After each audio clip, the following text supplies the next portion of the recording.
Okay, I'm still over here in beautiful Ein Keren, and we'll go on now with the third middah. Hagimel, the Shlishis, the third middah. Okay, so we went already from mi kil kamocha, who is Hashem, who is the God of Chesed, that is like you, that you give Chesed even though you know everything that's going on, and you're giving Chesed while a person is taking that and twisting it and using it against Hashem.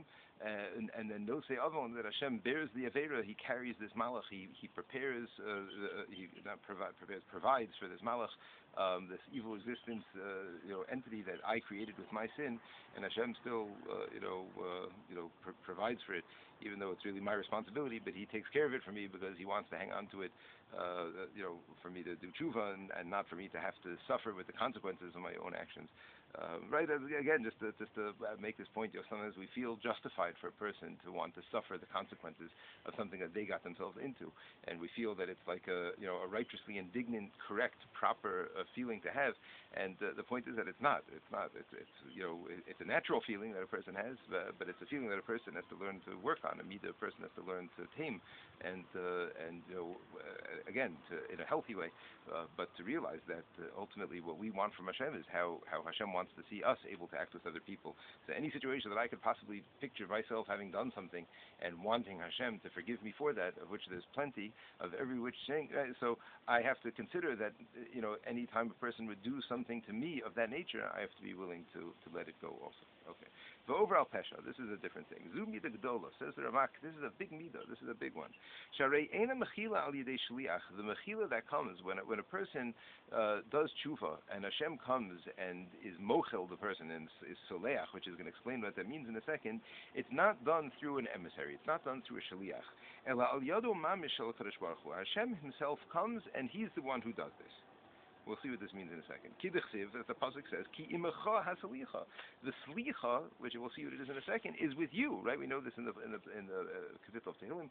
Ki imecha hasalicha l'ma'an tivarei. The slicha, forgiveness, is with you, and that's why I have hope. So he says, you see, it's imcha, with you, Hashem, meaning not with a shliach, not with an emissary, meaning in the system in Shemayim that Hashem has set up for how things work, when a person does tshuva and it comes time for that person to get this slicha, which is going to describe in a moment, the system is set up such that Hashem is the one who does it, and it's not through some sort of an angel or some other mechanism. God Himself is the one who comes and does it.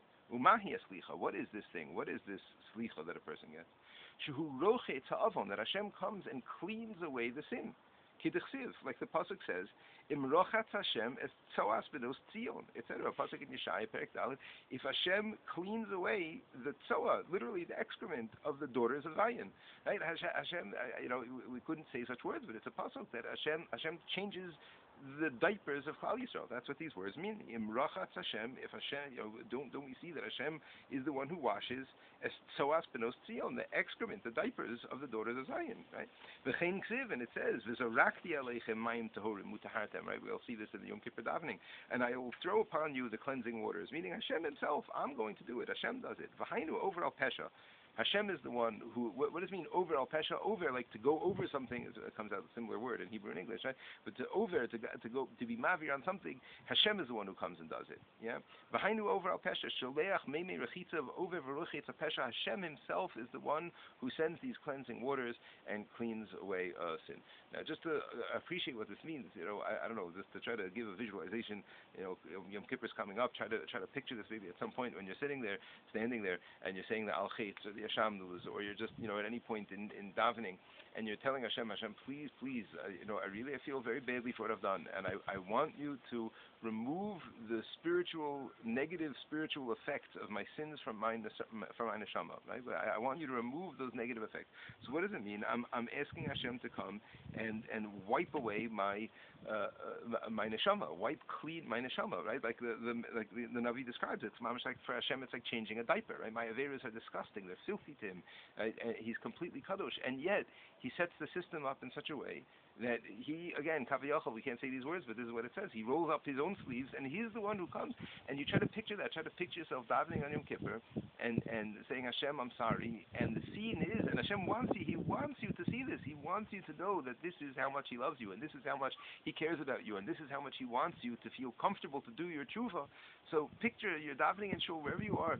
Picture the king himself walks into the room, right, with his crown and his big flowing cape, and however you want to picture.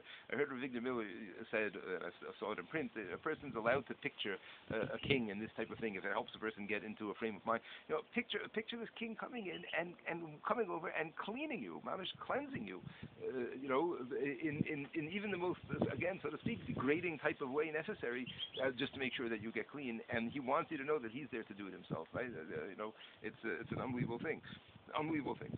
So let's see. So what does he say? What does this mean? So we have to be the same way again, right? Don't we want that relationship with Hashem? Don't we want Hashem to come and be the one who cares about us and our forgiveness so much that He Himself comes, no matter what it takes, no matter how filthy, again, kavayachol, He has to get His hand. Right? Don't we want Him to be the one to do that? So then we have to be ready to do that for other people. A person has to be the same way. Don't say exactly like we said last year. You made your bed, now lie in it. What I should fix what this guy messed up. I should fix what he sinned or what he destroyed. I should fix. Don't say that.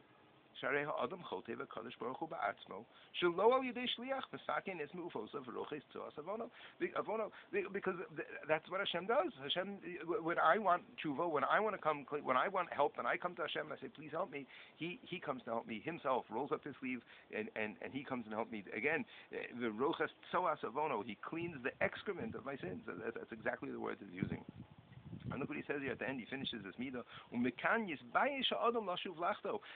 person should think about how I should be embarrassed to sin again. I'm going to sin again after the king himself came in and cleaned my diaper, right? I'm in davening there and I'm asking Hashem for forgiveness, and he comes in and he gets himself dirty in order to get me clean. And I'm going to have the gall to go and sin again. That's very powerful, right? A person should be embarrassed to have to go ahead and sin again. Right? Picture because the king himself is going to come and clean it, right? Like a kid comes in filthy from outside, and the mother says, oh gosh, but she lovingly cleans the kid, right? And 2 minutes later, he runs back outside and gets ready. It's like embarrassing.